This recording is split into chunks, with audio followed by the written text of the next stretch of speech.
Bonjour peuple de Dieu, c'est le pasteur Jérémie, aussi connu sous le nom de pasteur Loïc.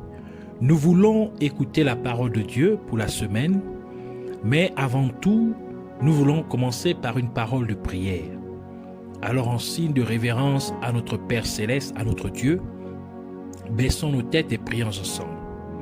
Père éternel, Dieu de gloire, Dieu tout-puissant, Saint des saints, Seigneur des seigneurs, toi qui règnes au-dessus de toutes choses, toi qui n'as pas de pareil sur la terre et dans les cieux, le seul et véritable Dieu, le Dieu fidèle, le Dieu amour. Merci pour cette nouvelle opportunité que tu nous accordes de pouvoir nous recueillir dans ta présence. Merci pour tout ce que tu as déjà prévu pour nous d'avance. Nous venons nous humilier ainsi devant toi, implorons ta compassion, ta miséricorde, ton pardon pour tout ce que nous avons fait qui ne t'a pas honoré et glorifié. Pardonne-nous ainsi pour nos mauvaises pensées, nos mauvaises attitudes, nos mauvaises paroles et nos mauvaises actions. Purifie-nous par le sang précieux de ton Fils Jésus-Christ. Purge ainsi notre conscience de toute œuvre morte, de toute unité, de toute œuvre malsaine, par le sang précieux de ton Fils Jésus-Christ. Et rends-nous ainsi agréables à tes yeux, au nom de Jésus-Christ. Nous prenons autorité et nous levons contre tout esprit qui se lève contre la révélation de ta parole. Toute principauté des ténèbres, tout esprit méchant dans les lieux célestes et tout maître de ce monde obscur, qui soit lié et chassé dans les gouffres de l'enfer au nom de Jésus-Christ. Nous libérons ainsi l'air, l'atmosphère, tout autour de nous et en nous, de toute interférence démoniaque au nom de Jésus-Christ. Et nous proclamons que Jésus-Christ est Seigneur à la gloire de Dieu le Père. Puisses-tu ainsi, Seigneur, nous amener dans la profondeur de la révélation de ta parole, la révélation de tes mystères au nom de Jésus-Christ. Béni soit ton Saint-Nom. Au nom de Jésus, nous avons ainsi prié. Amen. Alors nous prenons notre passage des Saintes Écritures dans le livre d'Exode, chapitre 12, versets 1 à 12. Nous lisons ainsi la parole de Dieu dans Exode, chapitre 12, versets 1 à 12, au nom de Jésus-Christ. L'Éternel dit à Moïse et à Aaron, dans le pays d'Égypte, ce mois-ci sera pour vous le premier des mois. Il sera pour vous le premier des mois de l'année. Parlez à toute l'assemblée d'Israël et dites, le 10e jour de ce mois, on prendra un agneau pour chaque famille, un agneau pour chaque maison. Si la maison est trop peu nombreuse pour un agneau, on le prendra avec son plus proche voisin, selon le nombre de personnes. Vous compterez pour cet agneau d'après ce que chacun peut manger. Ce sera un agneau sans défaut, mâle, âgé d'1 an. Vous pourrez prendre un agneau ou un chevreau. Vous le garderez jusqu'au 14e jour de ce mois. Et toute l'année, et toute l'assemblée d'Israël l'immolera entre les 2 soirs. On prendra de son sang et on en mettra sur les 2 poteaux et sur le linteau de la porte des maisons où on le mangera. Cette même nuit, on en mangera la chair, rôtie au feu. On la mangera avec des pains sans levain et des herbes amères. Vous ne le mangerez point à demi-cuit et bouilli dans l'eau, mais il sera rôti au feu, avec la tête, les jambes et l'intérieur. Vous n'en laisserez rien jusqu'au matin. Et s'il en reste quelque chose, le matin, vous le brûlerez au feu. Quand vous le mangerez, vous aurez vos reins sains, vos souliers aux pieds et votre bâton à la main. Et vous le mangerez à la hâte. C'est la Pâque de l'Éternel.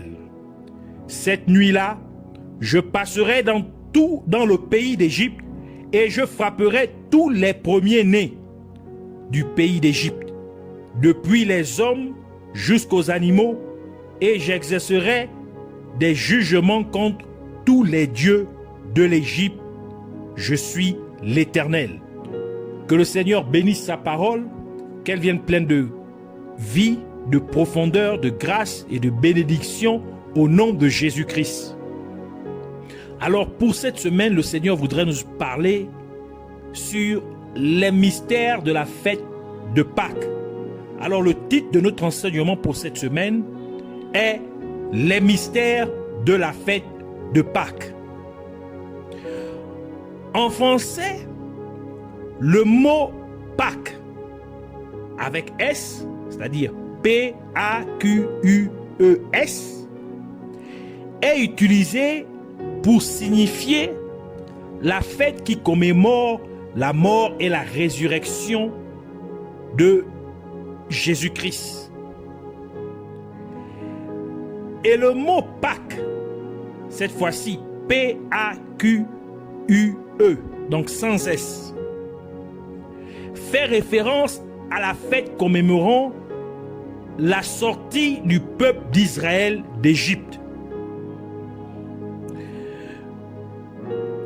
La mort et la résurrection de Jésus-Christ était en fait l'accomplissement de l'agneau que Dieu a ordonné au peuple d'Israël de tuer et manger pendant qu'il parcourait tout le pays d'Égypte pour tuer tous les premiers-nés d'Égypte. Mais dans les maisons du peuple d'Israël, Dieu passa par-dessus quand il vit le sang de l'agneau sur les poteaux de leur maison. Et aucun des premiers-nés du peuple d'Israël ne mourut en Égypte cette nuit-là. Et c'est pourquoi Dieu a appelé cet événement la Pâque sans S. Et le mot Pâque sans S dérive du latin et du mot grec Pascha, P-A-S-C-H-A, qui dérive du mot araméen Pascha, P-A-S-K-H-A. Et celui-ci provient du mot hébreu Pesach, P-E-S-A-C-H, qui signifie passer par-dessus. Parce que Dieu, au jour où ils devaient manger cet agneau, ils ont tué cet agneau, ils ont immolé cet agneau et mis le sang sur les poteaux de leur porte. Dieu est passé par-dessus les maisons du peuple d'Israël et il ne s'est pas arrêté. Donc il n'y a pas eu de mort dans leurs maisons. Mais dans les maisons du peuple des Égyptiens en Égypte, il y eut des morts. Les morts de leurs premiers-nés, aussi bien les premiers-nés des hommes que les premiers-nés des bêtes. Et cet agneau que le peuple d'Israël devait tuer représentait Jésus-Christ. Et c'est la raison pour laquelle, lorsque Jean le Baptiste vit Jésus-Christ, il s'écria dans Jean chapitre 1, verset 29, il dit « Voici l'agneau de Dieu qui ôte le péché du monde. » La deuxième partie du verset. Jésus-Christ est donc appelé l'agneau de Dieu. Ainsi, chaque fois que le peuple d'Israël célébrait la Pâque sans S, il prophétisait en fait la mort et la résurrection de Jésus-Christ. Donc il prophétisait cette fois-ci la Pâque avec S.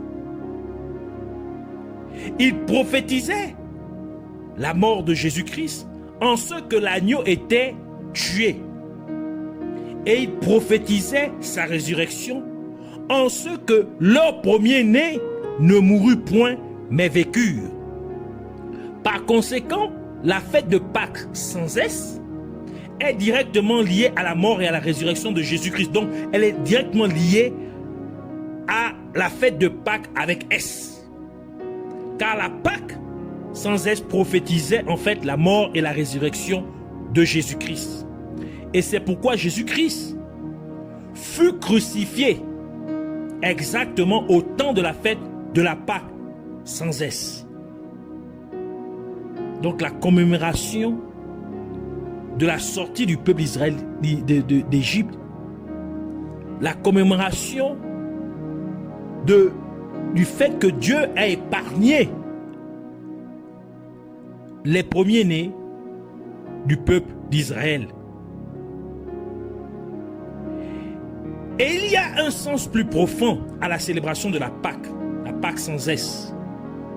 Et c'est la raison pour laquelle Dieu a ordonné au peuple d'Israël de célébrer cette fête de génération en génération, comme décrit dans le livre d'Exode, Exode chapitre 12, verset 14 qui dit « Vous conserverez le souvenir de ce jour et vous le célébrerez par une fête en l'honneur de l'Éternel. Vous le célébrerez comme une loi perpétuelle pour vos descendants. » Et nous, en tant que croyants en Christ, nous sommes également sommés ou encore chargés de célébrer cette fête de Pâques de génération en génération. Car nous sommes des descendants d'Abraham par le Christ, par Jésus-Christ. Comme l'atteste le livre de Galates chapitre 3 verset 29 qui dit « Et si vous êtes à Christ, vous êtes donc la postérité d'Abraham, héritier selon la promesse. » Et la raison pour laquelle Dieu nous a ordonné d'observer cette fête de Pâques, c'est parce que c'est grâce à ce que Dieu fit lors de cet événement particulier de Pâques, la Pâque sans S, que le peuple d'Israël fut sorti d'Égypte pour aller à Canaan, la terre promise. Et nous savons que l'Égypte, au temps de Moïse, représentait le monde. Ainsi, la célébration de la fête de Pâques sans S prophétise le départ du peuple de Dieu que nous sommes, du monde vers la terre promise, qui est le paradis ou le ciel. C'est la prophétie en fait de l'enlèvement de l'Église. Et c'est pourquoi Jésus-Christ a dit ce qui suit en se référant à nous, ses disciples, dans Jean chapitre 17, verset 16. Il dit « Ils ne sont pas du monde, comme moi, je ne suis pas du monde. » Et Jésus-Christ a ajouté dans Jean chapitre 14, verset 3. « Et lorsque je m'en serai allé et que je vous aurai préparé une place, je reviendrai et je vous prendrai avec moi, afin que là où je suis, vous y soyez aussi. » Et on se rappelle que la nuit, on peut se rappeler que la nuit de la Pâque, le peuple d'Israël devait manger l'agneau, c'est-à-dire entre deux soirs. Et nous savons que cet agneau était une représentation de Jésus-Christ. Cela implique donc que pour que nous puissions nous préparer pour l'enlèvement ou le retour de Jésus-Christ, nous devons manger Jésus-Christ. En d'autres termes, nous devons manger la parole de Dieu, car Jésus-Christ est la parole de Dieu. Et c'est pourquoi Jésus-Christ a dit, dans Jean chapitre 6, versets 53 à 54, il dit, Jésus leur dit, en vérité, je vous le dis, si vous ne mangez la chair du Fils de l'homme, la Fils de l'homme faisant référence à lui-même, et si vous ne buvez son sang, vous n'avez point la vie en vous-même. Celui qui mange ma chair et qui boit mon sang a la vie éternelle, et je le ressusciterai au dernier jour. Cela signifie que nous devons donc être prêchés et enseigner la parole de Dieu au sujet de l'enlèvement.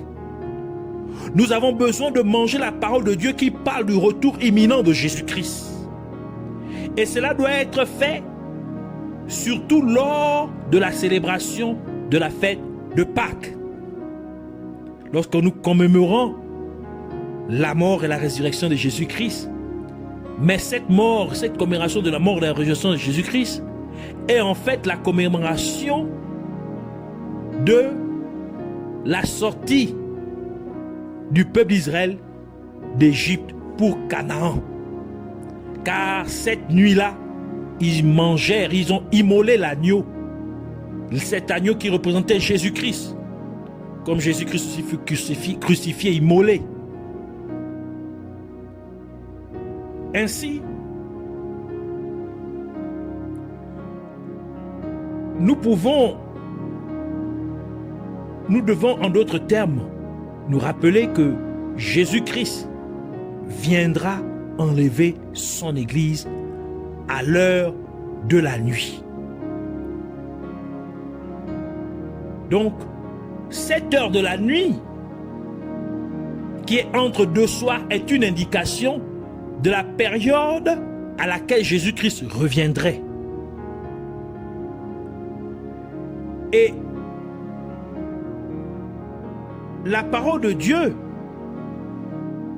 confirme ces moments dans la parabole des 10 vierges, dans le livre de Matthieu, Matthieu chapitre 25, verset 6, qui dit « Au milieu de la nuit, on cria, voici l'époux, allez à sa rencontre. » Donc, au milieu de la nuit. Et dans le livre, dans notre passage principal, il est écrit, Dieu a instruit de manger l'agneau entre deux soirs. C'est-à-dire, à partir de 18h jusqu'à 23h, nous sommes jusqu'à 23h55, ça fait passer le premier soir, nous sommes dans un soir. Et de 20 minuit, 1 minute, jusqu'à à lever du matin, nous sommes aussi dans un deuxième soir. Donc c'est ça, entre deux soirs. Donc c'est l'heure de minuit. Et c'est ça, le milieu de la nuit. Donc, entre deux soirs, c'est ça le milieu. Au milieu de la nuit. Donc c'est pour dire que Jésus-Christ viendra à l'heure de minuit. Et le livre de Romains nous dit que nous sommes dans le temps de la nuit. Donc la nuit a avancé et le jour s'approche. Donc nous sommes dans ce temps, dans le temps de deux soirs. Donc au milieu de la nuit, nous sommes dans ce temps. Romains chapitre 13, verset 12 qui dit « La nuit est avancée, le jour approche. Dépouillons-nous donc des œuvres des ténèbres et revêtons les armes de la lumière. » Cela nous dit donc que nous sommes au temps de la nuit, au temps des deux soirs, au temps de minuit, au temps où Jésus-Christ devrait revenir, récupérer son épouse, l'Église. Nous sommes au temps où l'on crie « Voici l'époux arrive ». Allez à sa rencontre. Ainsi, les gens ont besoin d'entendre attentivement ce cri et de se préparer à aller à la rencontre de Jésus-Christ. Les gens doivent se préparer à être enlevés en menant une vie de sainteté. Et Dieu ordonna au peuple d'Israël de manger l'agneau d'une manière particulière. Ils devaient avoir leurs reins sains, leurs chaussures aux pieds, leur bâton à la main, et ils devaient le manger à la hâte. Commençons par les reins saints. Le livre d'Éphésiens dit, dans Éphésiens chapitre 6, verset 14, « Tenez donc ferme, ayez à vos reins la vérité pour ceinture. » Donc, on doit être saint de la vérité. Par conséquent, manger l'agneau ayant les reins sains signifie que lorsque vous recevez Jésus-Christ dans votre vie, vous devez être authentique, vous devez être sincère, vous devez le faire du fond de votre cœur. Cela ne doit pas être fait parce que vous voulez plaire aux gens qui vous entourent. Non, cela doit plutôt être un acte véridique et délibéré venant de votre désir sincère et de votre engagement à changer de vos mauvais modes de vie. Et de plus, votre vie doit être également un reflet de ce changement. Donc votre vie doit également refléter ce changement. En d'autres termes, les gens autour de vous doivent voir que vous êtes le reflet de Jésus-Christ. C'est-à-dire que vous vivez selon la parole de Dieu. Et c'était le cas pour les premiers croyants en Christ. Car les gens autour d'eux pouvaient vraiment voir la vie de Christ en eux. De telle manière qu'ils les appelèrent chrétiens à Antioche. Comme nous le dit le livre de Actes. Actes chapitre 11 verset 26 qui dit « Et l'ayant trouvé, il l'amena à Antioche. Pendant toute une année, ils se réunirent aux assemblées de l'église et ils enseignèrent beaucoup de personnes. Ce fit à Antioche que pour la première fois, les disciples furent appelés chrétiens. » Et quand il s'agit de manger l'agneau avec ses chaussures aux pieds, le livre d'Éphésiens ajoute pour dire dans Éphésiens chapitre 6 verset 15 « Mettez pour chaussure à vos pieds le zèle que donne l'évangile de paix. » Cela implique que vous devez apporter Jésus-Christ à d'autres personnes. En d'autres termes, vous devez prêcher la parole de Dieu à d'autres personnes. Et cela est lié au fait que le peuple d'Israël devait manger l'agneau avec son bâton à la main. Car le bâton représente le ministère. D'où le roi David a dit dans Psaume 23, verset 4, disant « Quand je marche dans la vallée de l'ombre de la mort, je ne crains aucun mal, car tu es avec moi. Ta houlette et ton bâton me rassurent. » Par conséquent, en tant que chrétien, vous devez exercer votre ministère, prêchant aux gens la parole de Dieu. Et ce faisant, vous leur apporteriez beaucoup de paix et de réconfort, car ils recevraient également Jésus-Christ dans leur vie comme leur Sauveur et Seigneur, recevant ainsi l'espérance vivante et l'assurance de la vie éternelle. Et sachant aussi que leur Sauveur et Seigneur Jésus-Christ vient très bientôt pour les amener avec lui pour toujours dans un lieu où il n'y a ni chagrin, ni douleur, ni souffrance, ni mort, mais une joie et une paix éternelle. Et le peuple d'Israël a dû manger l'agneau à la hâte. Cela signifie tout simplement que lorsqu'il s'agit de croire en la parole de Dieu, il ne faut pas reporter cela. Quand il s'agit de recevoir Jésus-Christ dans votre vie, n'attendez pas demain. Dépêchez-vous d'écouter la parole de Dieu et de recevoir Christ dans votre vie. Car la grâce de Dieu ne restera pas pour toujours disponible. D'où la parole de Dieu déclare dans Ésaïe chapitre 55 verset 6. Cherchez l'Éternel pendant qu'il se trouve. Invoquez-le tandis qu'il est prêt.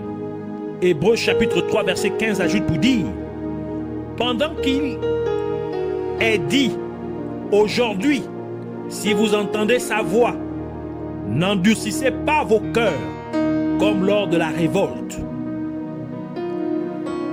Dieu a également demandé au peuple d'Israël de manger l'agneau avec des herbes amères. Et le livre d'Apocalypse nous dit que l'ange de Dieu ordonna à l'apôtre Jean de manger le livre contenant la parole de Dieu. Et comme il le mangerait, il serait amer dans son ventre. Apocalypse chapitre 10, verset 9 qui dit « Et j'allais vers l'ange en lui disant de me donner le petit livre. Et il me dit, prends-le et avale-le. Il sera amer dans tes entrailles, c'est-à-dire dans son ventre. Mais dans ta bouche, il sera doux comme du miel. » Cela implique que recevoir Jésus-Christ dans votre vie vient avec des contrariétés. Vous ne feriez plus les choses comme avant, car vous devrez renoncer à vos plaisirs, aux plaisirs temporaires, aux plaisirs temporels de ce monde.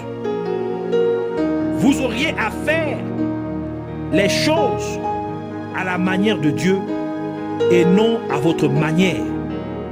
Obéir à la parole de Dieu vous fera parfois perdre certaines relations importantes ou certains statuts aux yeux des hommes et même certains privilèges. Et cela peut parfois vous être très inconfortable. Ou parfois vous auriez à souffrir pour l'amour de la parole de Dieu, comme ce fut le cas de l'apôtre Paul et de nombreux autres apôtres qui furent tués pour avoir prêché la parole de Dieu. Et pour leur foi, et ils furent aussi tués pour leur foi en Jésus-Christ. Et c'est pourquoi l'apôtre Pierre a posé au Seigneur Jésus-Christ la question suivante dans Matthieu chapitre 19, versets 27 à 29, qui dit: Pierre, prenant alors la parole, lui dit: voici, nous avons tout quitté et nous t'avons suivi. Qu'en sera-t-il pour nous? Jésus leur répondit: je vous le dis en vérité, quand le Fils de l'homme, au renouvellement de toutes choses, sera assis sur le trône de sa gloire, vous qui m'avez suivi, vous serez de même assis sur 12 trônes, et vous jugerez les 12 tribus d'Israël.